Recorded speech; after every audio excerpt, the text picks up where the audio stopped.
Halo Sobat Antam.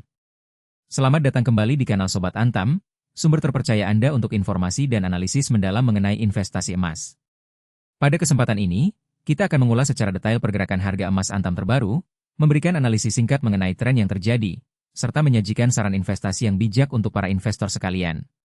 Berdasarkan data yang kami perbarui pada tanggal 8 April 2026, tepatnya pukul 4:08 waktu Indonesia Barat, harga emas Antam per gramnya tercatat pada angka Rp2.900.000. Angka ini menunjukkan peningkatan yang signifikan dibandingkan dengan harga kemarin yang berada di level Rp2.850.000. Secara spesifik, harga emas Antam hari ini mengalami kenaikan sebesar Rp50.000, atau setara dengan 1,75% dalam satu hari perdagangan. Kenaikan yang mencapai hampir 2% dalam waktu singkat ini tentu menjadi perhatian serius bagi para investor dan pengamat pasar komoditas. Pergerakan positif ini mengindikasikan adanya sentimen beli yang kuat di pasar, atau mungkin respons terhadap faktor-faktor ekonomi makro yang sedang berlangsung.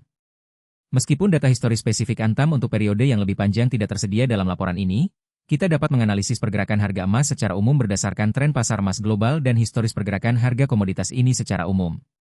Secara historis, emas dikenal sebagai aset lindung nilai atau safe haven yang sangat diminati, terutama pada saat ketidakpastian ekonomi dan geopolitik. Mari kita telaah 3 periode historis umum yang seringkali memengaruhi harga emas global. Pertama, pada periode krisis keuangan global seperti yang terjadi pada tahun 2008 atau krisis pandemi pada tahun 2020, harga emas cenderung melonjak tajam. Investor berbondong-bondong mengalihkan modal mereka ke aset yang dianggap aman, dan emas adalah salah satu pilihan utama. Pada masa-masa tersebut, kita melihat kenaikan harga emas yang substansial, bahkan mencapai puncaknya di atas $2.000 Amerika Serikat per troy ounce pada beberapa kesempatan. Kenaikan ini terjadi karena kekhawatiran akan devaluasi mata uang fiat dan kerentanan pasar saham. Kedua, dalam konteks inflasi yang tinggi, emas juga menunjukkan performa yang kuat.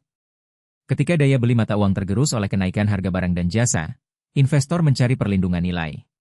Emas, dengan sifatnya yang terbatas dan tidak dapat dicetak layaknya uang, menjadi pilihan ideal.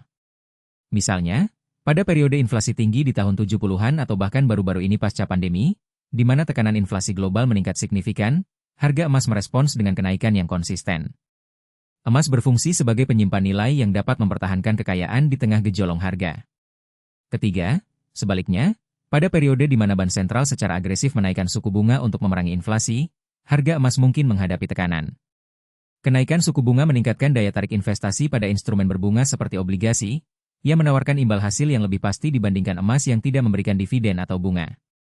Contohnya, pada tahun 2022, ketika Federal Reserve Amerika Serikat melakukan serangkaian kenaikan suku bunga, harga emas sempat terkoreksi meskipun tidak terlalu drastis, sebelum kemudian kembali menguat seiring dengan meredanya ekspektasi kenaikan suku bunga lebih lanjut. Melihat kenaikan Rp50.000 atau 1,75% pada harga emas Antam hari ini, kita dapat berasumsi bahwa sentimen pasar saat ini dipengaruhi oleh salah satu atau kombinasi dari faktor-faktor pendorong kenaikan harga emas. Ini bisa jadi respons terhadap laporan inflasi yang lebih tinggi dari perkiraan, ketegangan geopolitik yang memanas di suatu wilayah, atau bahkan ekspektasi penurunan suku bunga di masa depan yang dapat melemahkan dolar Amerika Serikat dan membuat emas menjadi lebih menarik. Investor mungkin sedang mencari perlindungan nilai di tengah volatilitas pasar saham atau ketidakpastian ekonomi global. Lalu, bagaimana seharusnya Sobat Antam menyikapi pergerakan harga ini? Saran investasi yang bijak selalu berakar pada pemahaman fundamental dan strategi jangka panjang. Pertama, penting untuk tidak panik membeli atau menjual berdasarkan fluktuasi harian. Emas adalah investasi jangka panjang, dan volatilitas harian adalah bagian tak terpisahkan dari pasar komoditas. Kenaikan hari ini, meskipun signifikan, harus dilihat dalam konteks tren yang lebih besar. Kedua, diversifikasi portofolio adalah kunci. Jangan menaruh semua telur dalam satu keranjang. Emas seharusnya menjadi bagian dari portofolio investasi yang terdiversifikasi dengan baik, melengkapi aset lain seperti saham, obligasi, atau properti. Proporsi emas dalam portofolio Anda harus disesuaikan dengan profil risiko dan tujuan investasi Anda.